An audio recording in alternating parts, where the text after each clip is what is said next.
Kugana Yesu igice cya 4. Kuvuga ibyaha.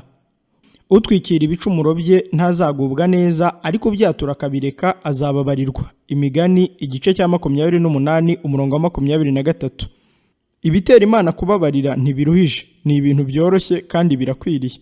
Uwiteka ntatubaza amananiza ngo tubone kubabarirwa ibyaha. Ntidukwiriye gukubita urugendo rurerure rw'agahanyu no kugwa gacuho cyangwa kwihotora kugira ngo Imana yo mu ijuru ikunde kutwitaho cyangwa kwihongerera ibicumuro byacu, ahubwo uwatura ibyaha by'akabireka niwe ubabarirwa. Intumwa Yakobo yaravuze iti, mubwirane ibyaha byanyu musabirane kugira ngo mukire. Yakobo igice cya 5 umurongo wa 16. Ibyaha byanyu mubibwire Imana, niyo yonyine ibasha kubababarira, kandi ibicumuro mwagiriranye mubibwirane. Niba waracumuye kuri mugenzi wawe cyangwa ku muturanyi, ukwiriye kwemera igicumuro cyawe, kandi nawe akwiriye kukubabarira ataziganije. Maze uhere ko ushakashaka imbabazi z'Imana, kandi ubwo wamugiriye nabi wacumuye yamuremye n'uwagucunguye.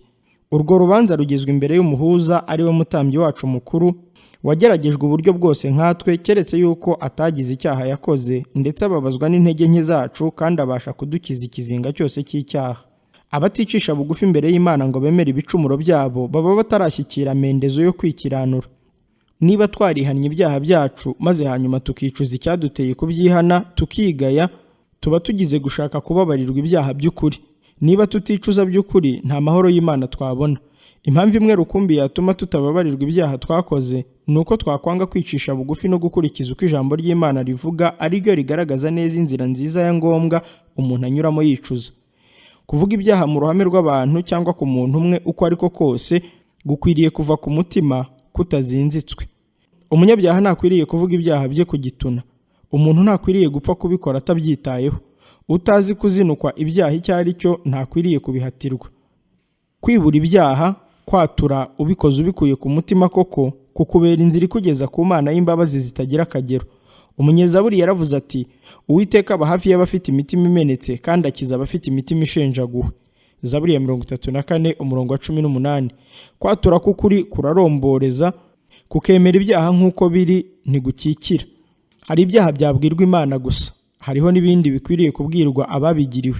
Niba ari ibyaha byakorewe ku mugaragaro, bikwiriye kuvugwa ku mugaragaro. Nyamara kwatura ibyaha kose gukwiriye kwerura, ntigukikire, ikintu cyose kikavugwa nk'uko kiri, icyaha cyose kikaturwa mu izina. Mu gihe cya Samweli, Abisirayeli bimuye Imana batezwa ibyago ku mpamvu z'ibyaha, kuko bari baretse kwizera Imana, bari bayoboye guhitamo imbaraga yayo n'ubwenge bwo gutwara ubwoko bwabo. Bari baretse kwiringira ububasha bwayo bwo guhagarikira no kurengera ibyabo, bahera ko banga Rurema, umutware w'ibyaremwe byose. Bashaka gutwarwa nk'ayandi moko yose yari abakikije. Batarabona amahoro, babanje kwerura rwose icyaha bati, kuko twongereye ku byaha byacu byose iki cyaha cyo kwisabira umwami. Samweli wa mbere igice cya 12 umurongo wa 19. Icyo cyaha bari bakoze nicyo bari bakwiriye kwatura nyine. Kutanyurwa kwabo kwabatwaye umutima, kubatandukanya n'Imana. Kwatura ibyaha kudaterwa n'agahinda kabyo, kandi kudaturutse ku kwihana nyakuri, ntikwemerwa n'Imana. Ingeso zikwiriye guhinduka ukundi rwose. Ikibabaza Imana cyose gikwiriye kurekwa. Ngaho rero amaherezo y'agahinda nyakuri ko kubabazwa n'ibyaha. Icyo dukwiriye gukora ubwacu twarakigaragarijwe neza ngo, nimwiyuhagire mwiboneze, mukureho ibyaha byo mu mirimo yanyu biva imbere yanjye. Mureke gukora nabi, mwige gukora neza, mushake imanza zitabera, mutabara abarengana, mucire imfubyi urubanza, muburanira abapfakazi. Yesaya igice cya 1 umurongo wa 16 n'uwa 17.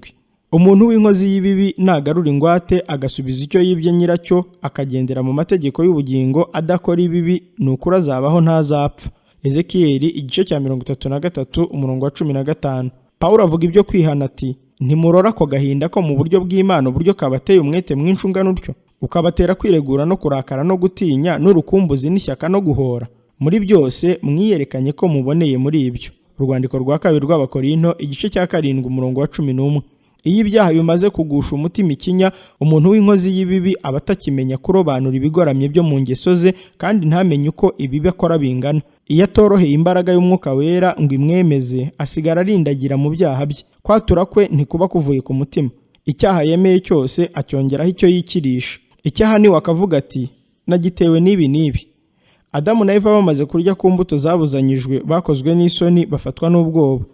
icyo babanje gukora ni ugushaka icyo bikirisha cy'urwitwazo ngo bakire iteka ryo gupfa riteye ubwoba. Uwiteka abajije iby'ibyaha bakoze, Adamu aherereza icyaha cye ku Mana no ku mugore we ati, wa mugore wampaye ngo tubane niwe wampaye ku mbuto z'icyo giti ndazirya. Itangiriro igice cya 3 umurongo wa 12 kugeza ku wa 13. Umugore nawe abiherereza ku nzoka ati, inzoka yanshukashutse ndazirya. Kuki waremye iyo nzoka? Kuki wayikundiye kuza mu murima wa Edeni?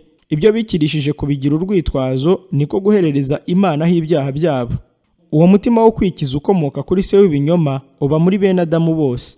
Kwatura ibyaha bene ako kageni ntigukomoka ku mwuka w'Imana kandi ntikwemerwa n'Imana. Kwihana by'ukuri bituma umuntu yemera ibicumuro bye akabyemera atihenda cyangwa kuryarya agataka ati, ayi Imana, mbabarira ndi umunyabyaha. Abemera ibyaha bacumuye bazatsindishirizwa, kuko umunyabyaha wihana akemera amaraso ya Yesu aramutsindishiriza. Ibyitegererezo bimwe byo kwihana k'ukuri byanditswe muri Bibiliya byerekana umutima wo kwihana uko umeze n'uko wemera kwicisha bugufi, ntugerageze gushaka ibyo kwikirisha, haba no kugerageza kwitsindishiriza. Pawulo ntiyagerageje kwitsindishiriza, ahubwo yeruye icyaha cye cyirabura tsiritsiri uko cyakabaye. Ntarakagerageza gupfobya ibibi bye, ahubwo yeruye ati, nashyize abera mu nzu y'imbohe mpawe ubutware n'abatambyi bakuru, kandi uko babicaga nemeraga ko babica.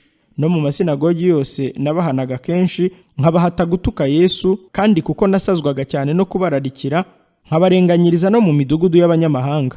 Ibyakozwe n'intumwa igice cya 26 umurongo wa 10 n'uwa 11. Pawulo ntarakagerageza kwigira shyashya. Dore uko yavuze ati, Kristo yazanywe mu isi no gukiza abanyabyaha, muri bo nijye w'imbere. Urwandiko rwa mbere rwa Timoteyo igice cya 1 umurongo wa 15. Umutima wicisha bugufi ushenjaguritse ubitewe no kwihana by'ukuri uzajya ushima urukundo rw'Imana n'incungu watangiriwe i Karuvari. Kandi uko umwana atagira icyo ahisha se umukunda, niko uwihannye ababaye by'ukuri ashyira Imana ibyaha bye byose. Ndetse byanditswe ngo, nitwatura ibyaha byacu niyo yo kwizerwa kandi ikiranukira kutubabarira ibyaha byacu no kutwezaho gukiranirwa kose. Yohana wa mbere igice cya 1 umurongo wa 9.